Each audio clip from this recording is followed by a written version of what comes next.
All right, let's keep moving. So here's what I want to talk about. If you don't thoroughly clean these air filters, or any air filter for that matter, think about this being hooked up to a shop vac. And the more dirt that gets caught up in here, let me see if I can't rotate around to where, there we go.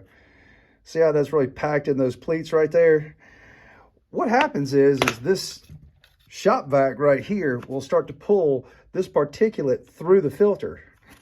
So you'll end up with tiny bits of stuff that are getting by your filter. I mean, these are not forever.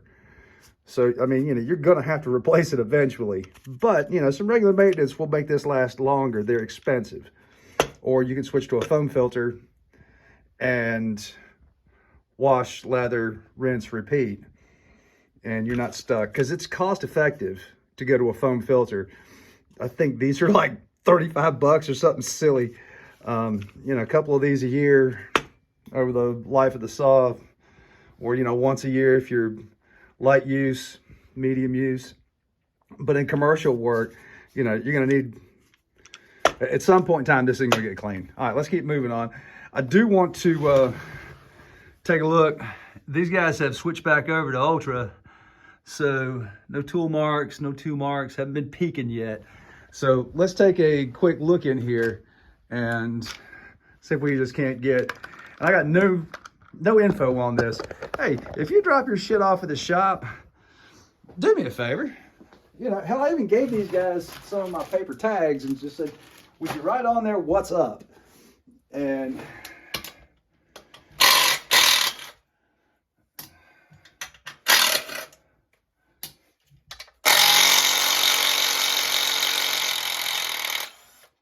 good old Loctite from the factory.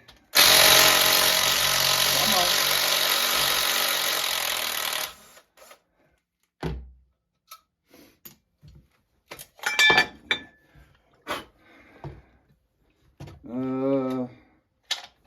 Yep, same old shit. Here, let's take a look at this. And I'm telling you guys, I don't care what you say. You can do better than Ultra with just about anybody's stuff. Come on.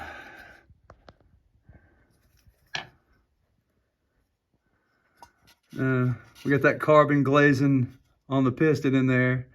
Nothing horrible, but I mean, that's something. You're going to increase your friction with that buildup.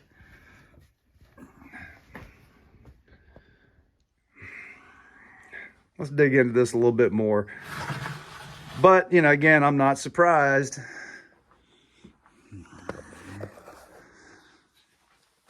They don't mix their oil right.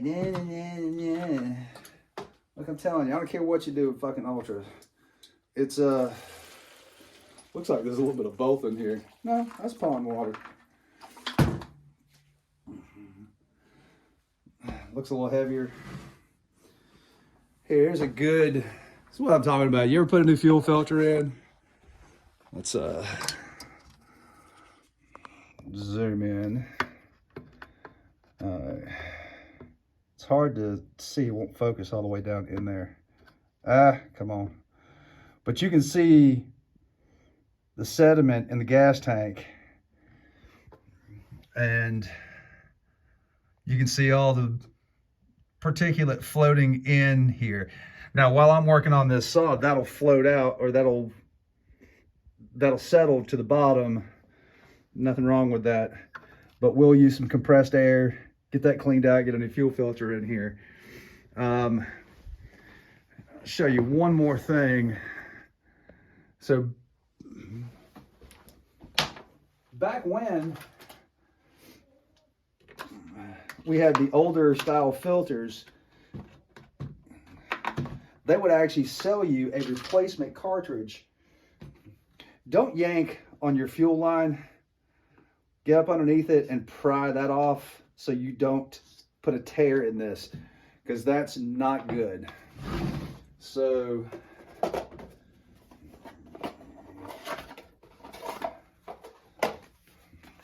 let's put that there. We're going to replace this anyway, but I can show you.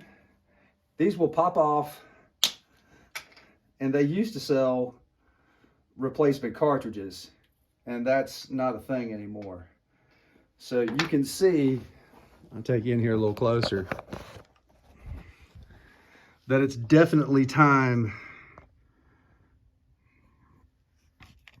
for a new fuel filter.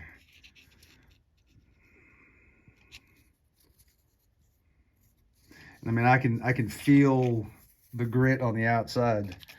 You know, this mesh screen is only going to do so much. It's kind of like a pre-filter for, you know, the real deal, to keep the tiny stuff out of the carburetor and away from the fuel solenoid. Okay, got the air filter cleaned up nice and tidy, new spark plug, new fuel filter. I did take it outside before I put the bar on it and just fire it up, make sure it seemed to do what it wanted to do. It was running really rich, blowing a little bit of smoke, but I mean, you know, given that it may have been trying to, you know, with a clogged fuel filter, you know, if the solenoid is being told, throw more fuel at it, it needs to richen up. If it's having a hard time drawing fuel from the tank through that filter, then that setting is going to be a little high. So let's take it outside, fire it up, and let me just get it acclimated. We'll run it through a calibration process. The 462s are only version 3 M-tronic, so that is going to be a calibration, not a reset for the field. I've got the diagnostic kit, but I mean, you know, it's the same thing. One of the things that most people don't include in their, hey, if you're going to do a recalibration, is to let it idle for 30 seconds. All right, so if we'll look here, so on your foot pad for your rear handle, so if I can't take you in, so there's your model series, and then that M is your M-tronic 3.0. On the climbing saws, that's almost impossible, because the first thing, well, this one might actually be on there.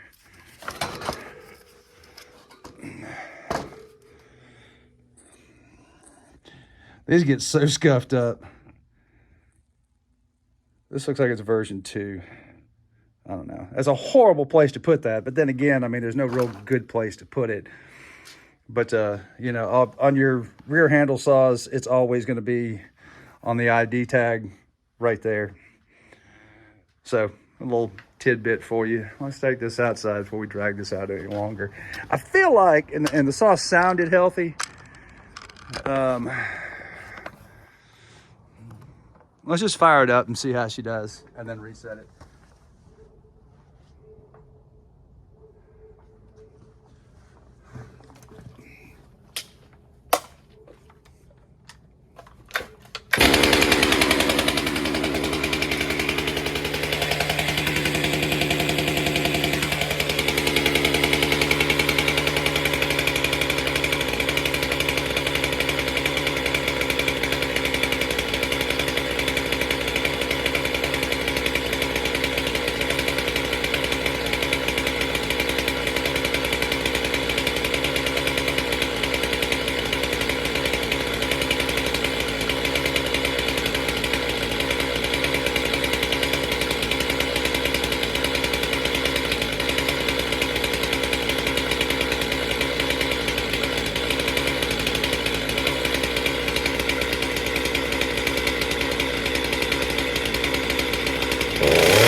So that's really all there is to it, is 30 seconds on choke or triangle, whichever you prefer to call it. And then just grip the trigger after 30 seconds, minimum 30 seconds. And you'll hear that load setting, and then it'll go up to wide open throttle, set it there, and then let it idle for 30 seconds, and that'll allow it to dial in that idle fuel setting. So we'll make a quick cut with it. Hopefully it changed decent. I didn't even look.